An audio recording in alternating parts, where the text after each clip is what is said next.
What are the chances کہ کوئی break through مل جائے پی ٹی آئی کے چیئرمین کو, انہیں زمان پارک یا فار دیٹ میٹر بنی گالا ہاؤس اریسٹ کر لیا جائے, ہاؤس ڈیٹینشن میں لے کے جایا جائے؟ اس کے چانسز کتنے نظر آتے ہیں؟ آپ کی لیگل ٹیم سے تو بات چیت ہوتی ہوگی, ان کی جو لیگل ٹیم ہے. دیکھیں میں چونکہ ظاہر ہے لائر بھی ہوں تو ایک رابطہ ان سے ہے لیگل ٹیم کا. میں جو کور کمیٹی کے نیچے کام کرتی ہے اس کا میں حصہ بھی ہوں, اور پولیٹیکل ایشوز پہ بھی میرا انپوٹ رہتا ہے. دیکھیں ہم پہلی تو ہماری لیگل ٹیم کی سر توڑ کوشش ہے, کیونکہ کیسز ہمارے خلاف پولیٹیکل بنیادوں پہ بنے ہیں, چاہے وہ سائفر کا ہو یا توشہ خانے کا ہو. اس میں ہمیں امید ہے کہ سپریم کورٹ سے الٹیمیٹلی جا کے ہمیں ریلیف ملے گا. لیکن جو آپ نے بات کی ہے وہ پروبیبلٹی پہ بات کی ہے. پہلے تو اس کی میں نہیں سمجھتا کہ کوئی جواز ہوگی کہ کیوں ان کو ہاؤس اریسٹ کیا جائے, لیکن اگر وہ ایسی صورت ہوتی ہے تو وہ لیگل ٹیم اس پہ اپنی پھر وہ دیکھیں گے اپنے آپشنز. لیکن جہاں اس وقت صاحب ہیں میرے خیال میں وہ تو کسی صورت اس کو ڈیزرو نہیں کرتے, کیونکہ نہ صرف وہ پاکستان کے بلکہ امت کے ایک بڑے لیڈروں میں سے ہیں, قوم کے ہیرو رہے ہیں اور ایک اسٹالورٹ ہیں, اور قوم پہ ان کے بڑے احسانات ہیں. تو میں سمجھتا ہوں کہ جس جیل میں اور جس جگہ پہ ان کو رکھا گیا ہے وہ تو کسی صورت وہ ڈیزرو نہیں کرتے. بنی گالا وہ ہو, اور ہاؤس اریسٹ جو آپ بات کر رہے ہیں وہ تو پتہ نہیں کہاں سے یہ بات آئی ہے, میرے تو سمجھ میں نہیں آتی, کیونکہ ہم تو ان کی بیل کی کوشش کر رہے ہیں. لیکن ہونا ان کو اپنے گھر میں ہونا چاہیے, بنی گالا ہونا چاہیے جو ایک سینٹر ہے ہماری سیاست کا, خیبر پختونخوا سے بھی نزدیک ہے, اور ہمارے یہاں سینٹرل آفیسز سب کچھ اسلام آباد میں ہے.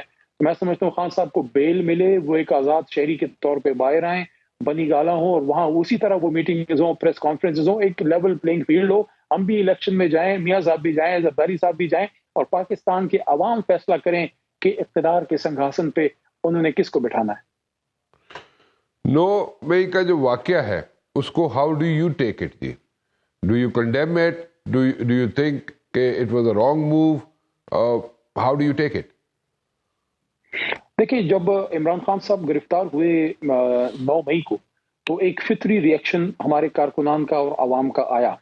اس میں جو ایک تشدد کا ایلیمنٹ آیا اس کو عمران خان صاحب نے بھی 11 تاریخ کو سپریم کورٹ سے بیل ملنے کے بعد اس کو انہوں نے کنڈیم کیا, انہوں نے اس کو پسند نہیں کیا, انہوں نے اس سے اپنے آپ کو دور کیا کہ تشدد کا تحریک انصاف سے کوئی تعلق نہیں ہے. اور یہی میری بھی رائے ہے, ایک پرامن احتجاج ہمیشہ ہمارا اور آپ کا پورے پاکستانیوں کا حق تھا, ہے اور رہے گا.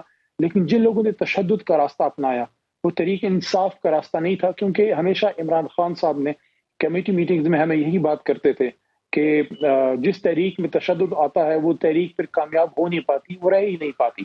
تو وہ ہماری پارٹی کا کوئی پارٹی پالیسی نہیں تھی.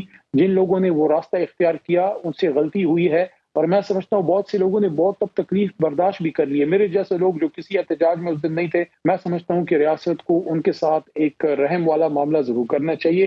ریاست ماں جیسی ہوتی ہے, جن لوگوں سے غلطی ہوئی ہے ان لوگوں کو ایک موقع ضرور ملنا چاہیے کہ وہ پاکستان کے قومی دھارے میں آئیں. وہ دہشت گرد نہیں تھے, نہ وہ کوئی جیٹ بلیک ٹیررسٹ ہیں, وہ نوجوان ہیں, ان سے غلطی ہو گئی ہے. ہاں حالانکہ ان کے ساتھ قانون کے مطابق اگر آپ جاتے ہیں تو سزا تو جس نے غلطی کی ہے ملنی چاہیے, اور تحریک انصاف اس عمل کو اون بھی نہیں کرتی. ہم سمجھتے ہیں کہ غلط ہوا اس نے جس نے تشدد کا راستہ اپنایا, لیکن اگر ماں ایک تنبیہ کرتی ہے جو ہو گئی ہے, کافی حد تک ہو گئی ہے, جو خواتین وہاں جیلوں میں ہیں, جو نوجوان جیلوں میں ہیں, جن کا مستقبل آگے پڑا ہے, جنہوں نے انجینئر بننا ہے یا جنہوں نے ڈاکٹر بننا ہے, جن کی تعلیم جو وکیل ہیں, جنہوں نے پریکٹس کرنی ہے, میرے خیال میں ایک موقع اگر ان کو ریاست دے اور وہ آئیں اور وہ اس ملک کی خدمت کریں سیاست میں تحریک انصاف کے ساتھ یا کسی بھی جماعت کے ساتھ رہ کے. لیکن بہرحال جو ہوا اس دن وہ غلط ہوا, اور عمران خان صاحب نے کبھی بھی کسی غلط عمل کا حکم نہیں دیا. میرے سامنے کبھی کسی میٹنگ میں انہوں نے تشدد کی بات نہیں کی. کتنے چانسز ہیں کہ آپ کا اور پیپلز پارٹی کا کوئی تھوڑا سا I would say, how should I would be using the word understanding ہو سکتی ہے in the elections? Is there a possibility? دیکھیں ابھی تک عمران خان صاحب نے کسی الائنس کی بات نہیں کی, نہ انہوں نے کور کمیٹی کو کوئی ایسا ڈائریکشن دی ہے کہ آپ کسی بھی جماعت سے جو ہے آپ انتخابی اتحاد یا الائنس جو ہے آپ کریں. سیٹ ایڈجسٹمنٹ کی بات بھی نہیں کی, حالانکہ کبھی کبھار آپ لوکل لیول پہ سیٹ ایڈجسٹمنٹ کرتے ہیں, لیکن اس کا بھی ابھی حکم کوئی خان صاحب نے یا کور کمیٹی نے ڈائریکشن نہیں دی. میں پولیٹیکل کمیٹی کا بھی رکن ہوں, بلکہ کنوینر ہوں اس کا, جو خان صاحب نے ابھی 5 رکنی بنائی ہے. اس کا ایجنڈا بھی بڑا کلیئر ہے. 1 پوائنٹ پہ ہم تمام جماعتوں سے بات کر رہے ہیں, اور وہ ہے کلیئر اور فریش اینڈ فیئر الیکشنز. اور اس کے ساتھ ایک لیول پلینگ فیلڈ کے تمام جماعتوں کو لیول پلینگ فیلڈ ملے. اب انتخابی الائنس کی جہاں تک بات ہے، وہ جب خان صاحب کوئی ڈائریکشن دیں گے اس کے بعد ہی کوئی بات آگے بڑھے گی. ذاتی طور پہ اگر آپ میرے سے پوچھتے ہیں، میری ذاتی رائے تو یہ ہے کہ جن جماعتوں نے ملک میں 3-4 بار حکومتیں کرنی ہیں، نون لیگ بڑی جماعت ہے اور پیپلز پارٹی، ان کے ساتھ مجھے کوئی انتخابی الائنس بنتا نظر نہیں آتا، کیونکہ ان کی اس سیاست کے خلاف ہی تحریک انصاف بنی تھی. بہرحال پارٹی کا فیصلہ ہے، خان صاحب اور کور کمیٹی جو فیصلہ کریں گے پھر اس پہ بات ہوگی. فی الحال انتخابی الائنس کی کوئی بات ہمارے ایجنڈے پہ نہیں ہے. ابھی جو ریسنٹلی آپ لوگ آپ کی کور کمیٹی ملی، انٹریکٹ کیا اس نے، what was the out come of that? مختلف جماعتوں کے مختلف لوگوں نے رابطہ تو کیا ہماری پولیٹیکل کمیٹی سے، جس کے اس وقت کنوینر اسد قیصر صاحب تھے. ان کی گرفتاری کے بعد میں کنوینر ہوں.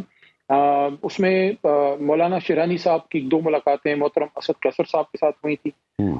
محترم دورانی صاحب، محمد علی دورانی صاحب، senior figure in Pakistani politics, always a troubleshooter, ان کی 2 ملاقاتیں ہوئیں اپنا اسد قیصر صاحب کے ساتھ. اور بار بار منہ میں اسد عمر نام آ رہے ہیں لیکن ان سے محبت تو ہے نا، وہ چاہے چھوڑ کے بھی چلے جائیں محبت ان سے رہے گی، اور اللہ کرے گا وہ واپس بھی آئیں گے، اور اللہ کرے یہ وقتی باتیں ہوں. باقی اس میں کچھ ملاقات سولنگی صاحب کی ہوئی، وہ ہوئی تھی محترم شفقت محمود صاحب کے ساتھ.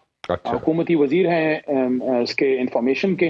تو اسد قیصر صاحب کی ایک ملاقات ہوئی تھی مصطفیٰ کھوکھر صاحب سے، جو پیپلز پارٹی کو چھوڑ کے آئے ہیں لیکن بڑے اسٹالورٹ آدمی ہیں. تو ان سے بھی کوئی ڈیلیبریشن کے آگے انتخاب میں کوئی کیا عمل اختیار کیا جائے اس طرح کا.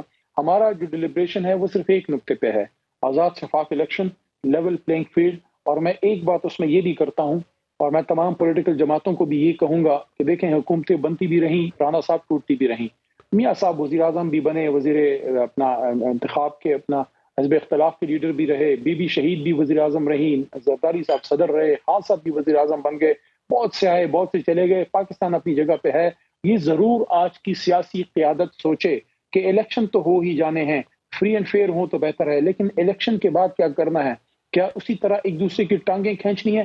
دیکھیں اگر ہماری اور ان کی ذاتی لڑائی ہو تو ہم لڑ لیں، لیکن اگر پیچھے 25 کروڑ عوام ہے تو ان سیاسی قوتوں کو ذرا سنجیدگی اور بالغ نظری سے تھوڑا یہ سوچنا ہوگا کہ الیکشن کے بعد اس ملک کو آگے لے کے جانا ہے یا نہیں جانا. اپوزیشن جو بھی آئے وہ تگڑی اپوزیشن کرے، حکومت بھی تگڑی حکومت کرے، لیکن مطمع نظر عوام ہو کہ اگر ایک دوسرے کو اقتدار سے کی سنگاسن سے گرانا ہے اور میوزیکل چیئر میں پڑنا ہے تو پچھلے 40 سال میں یقین کریں بہت سے مواقع ہم نے ضائع کیے ہیں. ایک جنریشن، ایک ڈیکیڈز آف ڈارکنس گزری ہیں. اس ملک کو اب آگے جانا چاہیے، اس کی ایجوکیشن اچھی ہونی چاہیے، ہمارا نوجوان اس کو روزگار کے مواقع ملنے چاہیے، جو ہمارا برین ڈرین ہوا ہے ان کو واپس. سب سے امپورٹنٹ بات رانا صاحب مجھے یہ کہنے دیجئے کہ ہم سیاستدانوں کے آپس کی لڑائیاں اور اسٹیبلشمنٹ کے ساتھ آنکھ مچولی جو رہی ہے، مشرف صاحب کا زمانہ ذہن میں رکھ لیں، ضیاء صاحب کا رکھ لیں، ایوب خان صاحب کا، یہ سارا کچھ ذہن میں رکھ لیں. ہمارا جو ایک ٹرسٹ ڈیفیسٹ آج کے نوجوان کا پاکستان پہ آیا ہے کہ آج پاکستان کا ہر نوجوان یہ سمجھتا ہے کہ شاید اس کو اچھا مستقبل ملک سے باہر ہی ملے گا. ان نوجوانوں کا ٹرسٹ اس ملک پہ دوبارہ بحال کرنا ہے کہ یار یہ ہمارا ملک ہے، اس میں بڑی بڑی کیپیبلٹی ہے.